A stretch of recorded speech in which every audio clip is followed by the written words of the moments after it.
Assalamualaikum warahmatullahi wabarakatuh. Hai, perkenalkan saya Selvia Ajija dari Farmasi 18B, Fakultas Farmasi Universitas Buana Perjuangan Karawang.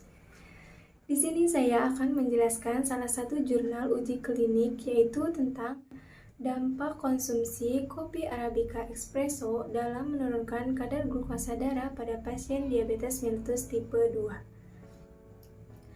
Video ini untuk memenuhi ujian tengah semester mata kuliah Farmasi Klinik dan GCP yang ditugaskan oleh dosen saya, yaitu Ibu Apoteker Lina Aliani M.Pharm. Sebelumnya saya ingin mengucapkan terima kasih banyak kepada peneliti yang telah meneliti kasus ini sehingga terbitlah jurnal yang sangat menarik ini.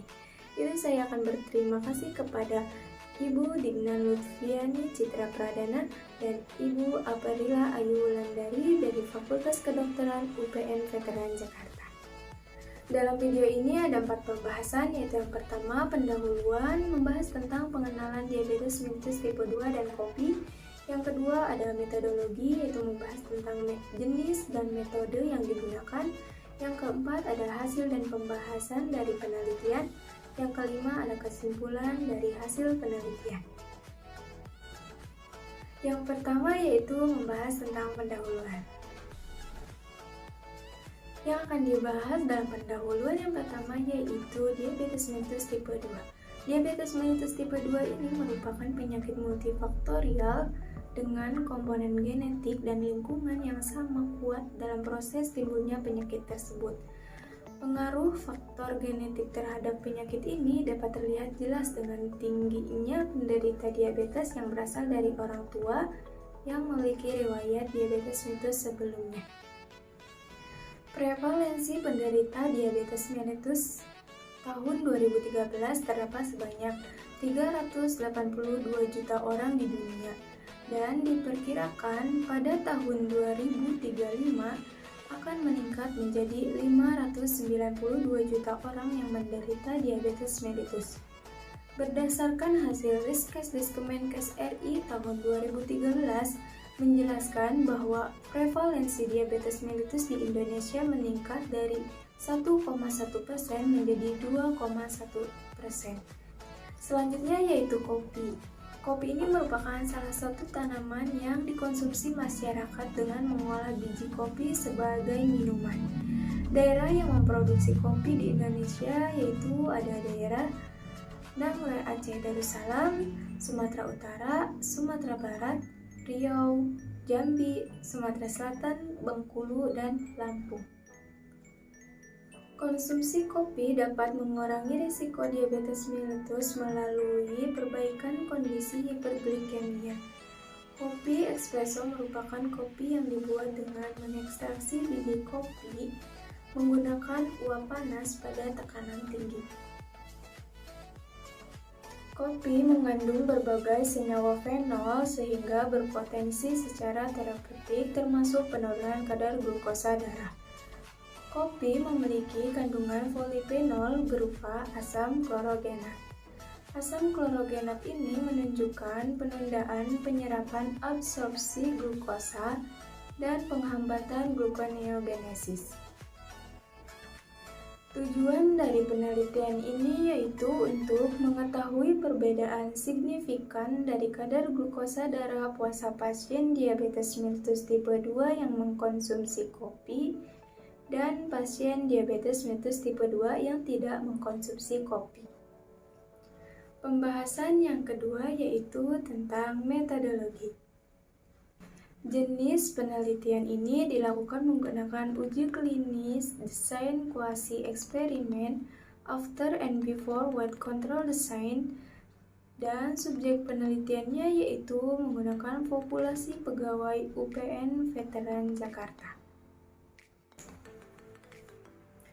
Metode penelitian uji klinis dilakukan untuk mengamati efek konsumsi kopi Arabica Espresso terhadap kadar glukosa darah 2 jam setelah makan dan efek konsumsi kopi Arabica Espresso terhadap kadar glukosa darah puasa pada pasien diabetes mellitus tipe 2 dan pasien tidak dengan penyakit diabetes mellitus tipe 2. Yang dilakukan yaitu survei terhadap seluruh warga UPN Veteran Jakarta yang memenuhi kriteria inklusi dan eksklusi penelitian ini.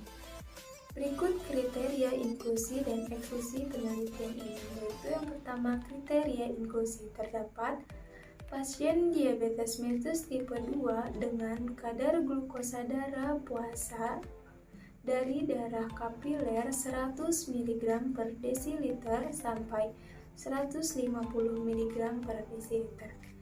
Selanjutnya ada usia produktif 30 tahun sampai 60 tahun.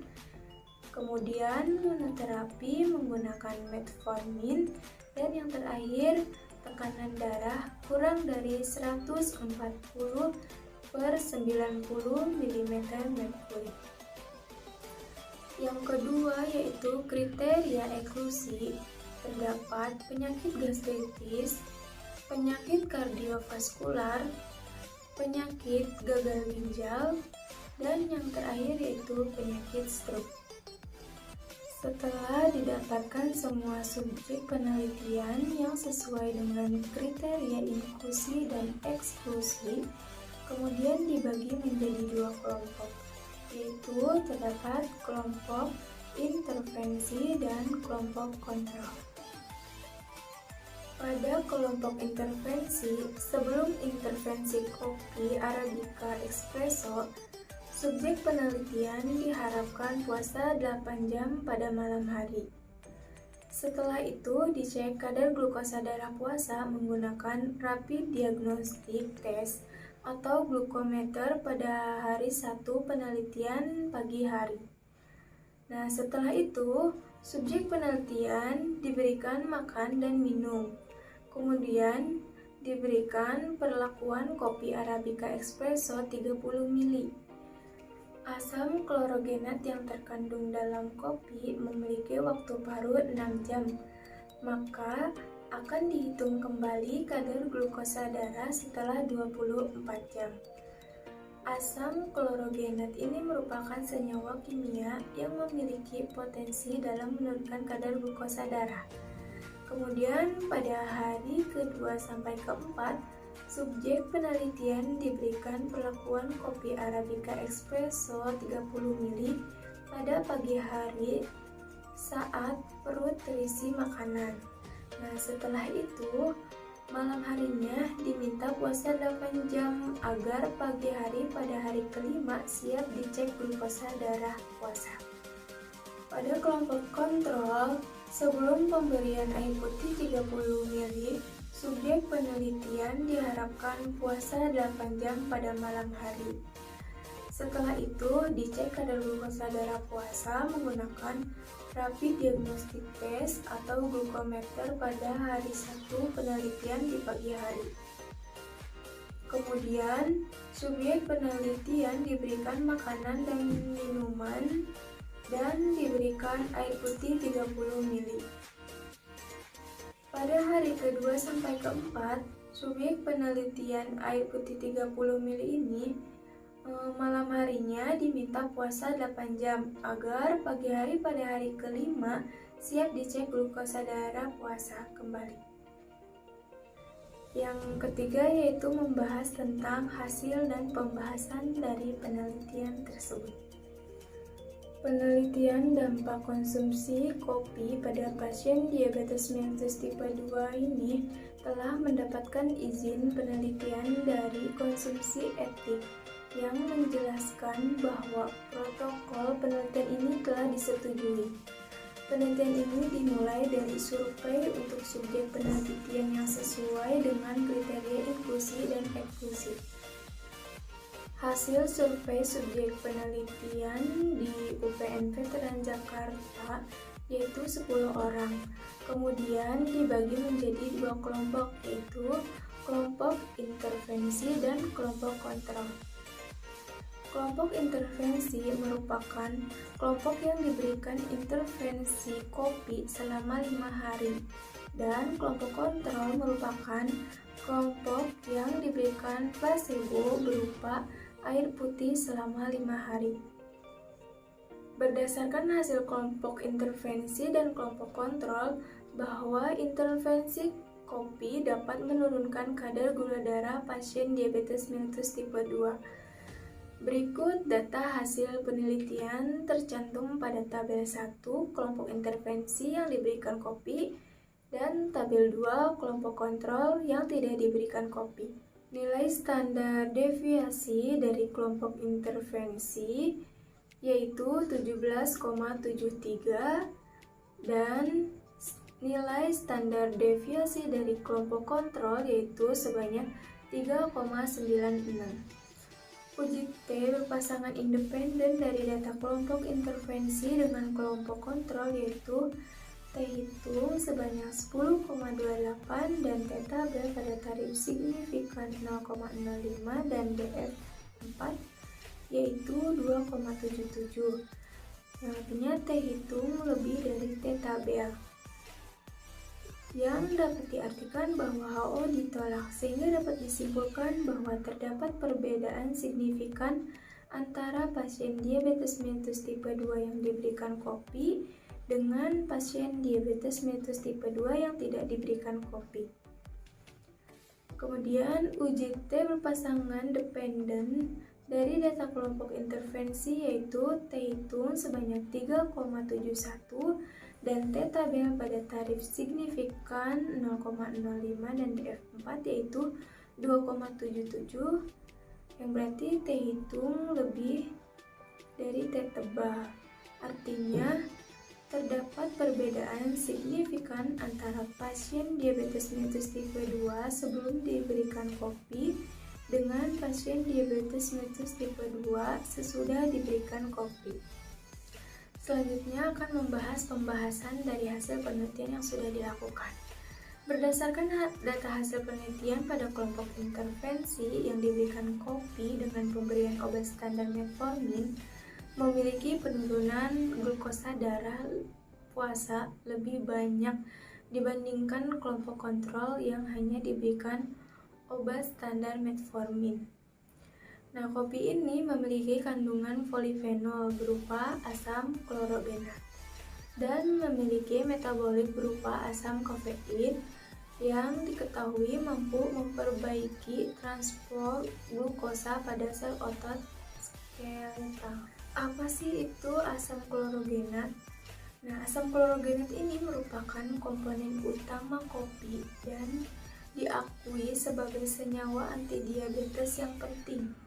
Senyawa fenolik ini menstimulasi pengambilan glukosa dalam kondisi pasien diabetes yang resisten insulin dan sensitif adiposity 3T3. Asam klorogenat ini mengurangi kadar glukosa 6-fosfat. Kemudian, asam klorogenat telah terbukti menunda penyerapan glukosa usus dan menghambat gluconeogenesis. Asam klorogenat menghambat gluko-6-fosfat transglukos 1 dan mengurangi transport glukosa. Kemudian, kopi juga memiliki kemampuan dalam memperbaiki kondisi diabetes, baik dengan memperbaiki kondisi hiperglikemia ataupun melalui perbaikan fungsi sel beta. Pasokan insulin dapat berkurang jika jumlah sel beta pankreas atau sel beta mengalami kerusakan fungsi. Konsumsi kopi berhubungan dengan penurunan risiko penyakit pada penderita diabetes tipe 2 maupun perkembangan penyakit diabetes mellitus. Dalam penelitian ini dapat disimpulkan bahwa berdasarkan dari hasil terdapat perbedaan signifikan antara pasien diabetes mellitus tipe 2 yang diberikan kopi dengan pasien diabetes mellitus tipe 2 yang tidak diberikan kopi. Berikut ini yaitu jurnal yang saya review dari video ini. Sekali lagi kepada peneliti, saya ucapkan terima kasih banyak sebanyak-banyaknya telah menerbitkan jurnal ini yang sangat menarik dan sangat bermanfaat. Semoga ilmu dari jurnal ini dapat bermanfaat khususnya bagi saya dan bagi semuanya. dan juga dapat dilanjutkan oleh para peneliti selanjutnya yang akan melakukan penelitian uji klinik menggunakan kopi Arabica espresso ini. Terima kasih, kurang lebihnya saya meminta maaf. Semoga bermanfaat untuk semuanya. Wassalamualaikum warahmatullahi wabarakatuh.